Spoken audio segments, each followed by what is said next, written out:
નવસારી જિલ્લાના વાંસદા તાલુકાના મહારાષ્ટ્ર તરફના સરહદી જંગલ વિસ્તારમાં આવેલ વાંગણ ગામના પ્રસિદ્ધ આંકડા ધોધ જોવા માટે રોજ હજારોની સંખ્યામાં સહેલાણીઓ આવે છે। અહીંયા વિસ્તારમાં તેમજ ઉપરવાસમાં તારીખ 4 ઓગસ્ટ 2024ના રોજ બપોરે અચાનક આવેલા ભારે વરસાદ અને કાવેરી નદીના કોતરમાં વધી ગયેલા પાણીના પ્રવાહને લીધે ધોધ પાસે મોટી સંખ્યામાં પર્યટન માટે આવેલ પ્રવાસીઓ ફસાયા હતા। ધોધ વિસ્તારમાં ફસાયેલા અંદાજે 100 જેટલા 4 વ્હીલર,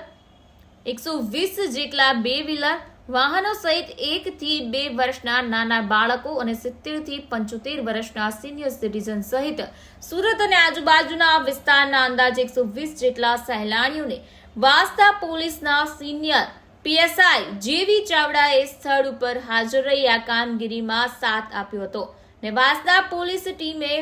વરસતા ભારે વરસાદ વચ્ચે જીવના જોખમે સતત 4 કલાક સુધી હેમખેમ રેસ્ક્યુ ઓપરેશન હાથ ધર્યું હતું ને સૌ પ્રવાસીઓ તેમજ આજુબાજુના લોકોને રેસ્ક્યુ કરી સલામત સ્થળે પહોંચાડ્યા હતા ને ગામના લોકોએ તેમજ પ્રવાસીઓએ તેમની સરાહનીય કામગીરી બદલ તેમનો આભાર માન્યો હતો।